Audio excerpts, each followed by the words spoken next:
আপনি একটু দাঁড়ান, আপনি আমার একটু কথা শুনুন। কিন্তু রাসূল সেই দিকে তাকালেন না। যখন এটা পার করে সামনে গেলেন, তখন জিব্রাইলকে বললেন, হে ভাই জিব্রাইল, এই যে সুন্দরী রূপসী এত স্বর্ণমুক্তা কারুকার্য করা জামা কাপড় পরে আমাকে ডাকলো, এই মহিলা, এই যুবতী মহিলাটা কে? কে আমাকে ডাকলো, কেন বা ডাকলো? রাসূল বললেন, এটা কোনো যুবতী মহিলা নয়, এটা কোনো এই কারুকার্য পরা যেটা, এটা একটা ভেষ ধরেছে, এটা হচ্ছে দুনিয়া। দুনিয়া এইরকম চাকচিক্যময় করে আপনার উম্মতের কাছে তুলে ধরা হবে। সবাই সেটার ফেরেশানিতে, সেটার লোভে, সেটার দিকে কি করবে? ছুটবে। এটা হচ্ছে আসল দুনিয়া। আসলে দুনিয়া এরকম না। এটা আপনার কাছে এইভাবে সাজগুজ করে দেখানো হলো, আপনি তাকান নাই, কথা বলেন নাই।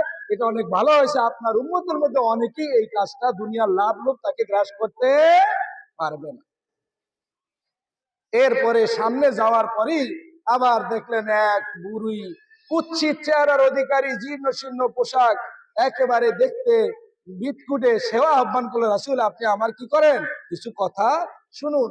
কিন্তু রাসূল সাল্লাল্লাহু আলাইহি সাল্লাম তার কথাও কি করলেন না, শুনলেন না।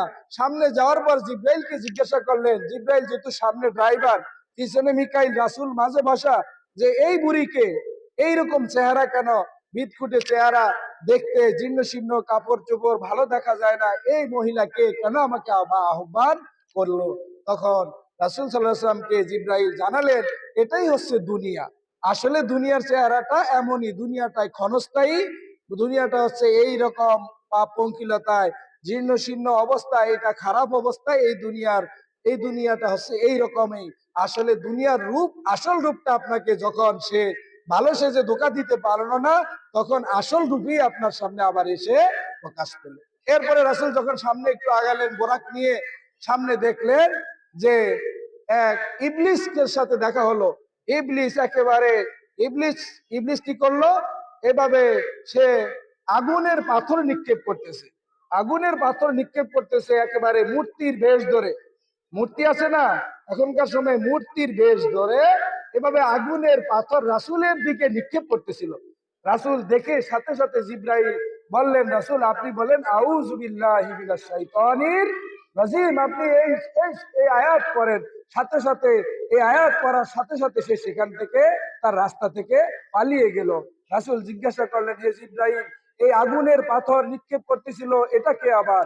তখন রাসূলকে জবাব দেওয়া হলো, এ হচ্ছে কি, এ হচ্ছে ইবলিস, যে আপনাকে ধোঁকা দিতে চেয়েছিল, আপনার পথ আটকাইতে চেয়েছিল। যুগে যুগে এইভাবেই আপনার উম্মতদেরকে এই শয়তান কি করবে, পথ আটকে দিবে, ধোঁকা দিবে, এভাবে দেওয়ার চেষ্টা করবে, তার কাজই ছিল এটা। এরপরে এইভাবে ইসলামকে দেখলেন, রাসূলকে ইসলামকে দেখানো হলো। যুবক বেশে, একেবারে মার্জিত পোশাক পরে, শালীন বেশে দাঁড়িয়ে রাসূলকে কি করলেন, সালাম দিলেন। রাসূল অবাক হয়ে গেলেন যে এত সুন্দর সুশ্রী পোশাক পরে এইভাবে বিনয় চিত্তে রাসূলকে সালাম দিলেন, এটা কে? রাসূল সাল্লাল্লাহু আলাইহি ওয়াসাল্লাম বলেন, এটা হচ্ছে ইসলাম। আপনাকে ইসলাম এইরকম একটা শান্তি, এইরকম একটা সুশ্রী, এইরকম একটা সুন্দর বিধান, এটা হচ্ছে ইসলাম। এইভাবে রাসূলকে বিভিন্ন জিনিস মেরাজের রজনীতে দেখানো হলো, জান্নাতীদেরকে দেওয়া হলো, জাহান্নাম দেখানো হলো।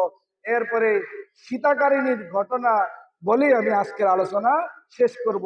রাসূল সাল্লাল্লাহু আলাইহি ওয়াসাল্লাম যখন একটা জায়গা দিয়ে গেলেন, যাওয়ার পরে অনেক দূর থেকে ঘ্রাণ আসতে শুরু করলো, ঘ্রাণ আসা শুরু হলো। রাসূল সাল্লাল্লাহু আলাইহি ওয়াসাল্লাম ঘ্রাণ পেয়ে জিবরাইলকে জিজ্ঞাসা করলেন, ইয়া রাসূলুল্লাহ, ইয়া জিবরাইল, এই যে এই জায়গাটায় এত ঘ্রাণ আসতেছে, এটা কোন জায়গা, এই জায়গাতে ঘ্রাণ আসতেছে কেন, আমাকে একটু বলো।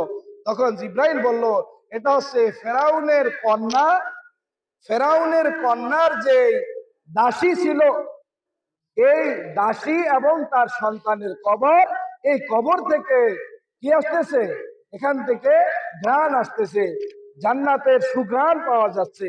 রাসূলকে জানানো হলো, তাহলে এরা কি আমল করেছে, কি কাজ করেছে, যার বিনিময়ে সে জান্নাতের সুঘ্রাণ এখান থেকে আসতেছিল, তুমি আমাকে সেই ঘটনাটা একটু খুলে বলো।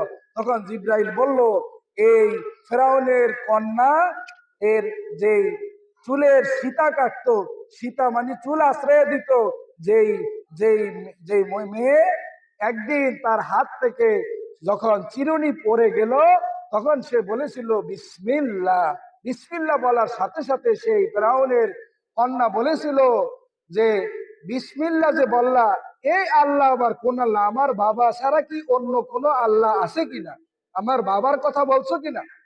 তখন সে বলল, না, আমি তোমার বাবার কথা বলি না, এই আল্লাহ হচ্ছে তোমার বাবার, তোমার এবং আমার আল্লাহ। বলে সুবহানাল্লাহ।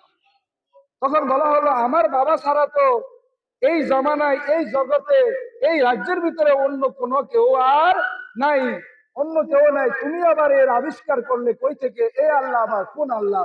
এরপরে খবর দেওয়া হলো তার বাবার কাছে। তার বাবা তাকে ধরে নিয়ে গেল। ধরে নিয়ে যাওয়ার পরে লোক পাঠিয়ে ধরা হলো। ধরে যাওয়ার পরে এবার বলল, তুমি আবার কোন আমার রাজত্বে আবার কোন আল্লাহর কথা বলতেছিলে? আমাকে সে আল্লাহ আমার রাজত্বে অন্য কোনো আল্লাহর বিধান, অন্য কোনো আল্লাহ বা কেউ থাকতে পারে না। তুমি এটা কই থেকে পাইলে, কই থেকে আবিষ্কার করলে, কেন বললো? তখন সে বলল, আমি বলতেছি আমার খোদা, তোমার মেয়ের খোদা, তোমার খোদা একজন, তিনি হচ্ছেন কে? আল্লাহ।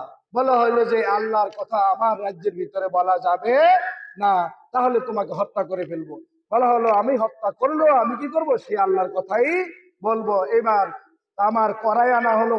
তামার কড়াইয়ের ভিতরে তেল ছেড়ে দেওয়া হলো। তেল ছেড়ে দিয়ে তেলের ভিতরে উত্তপ্ত করে তেল গরম করে তার তিনজন সন্তান ছিল।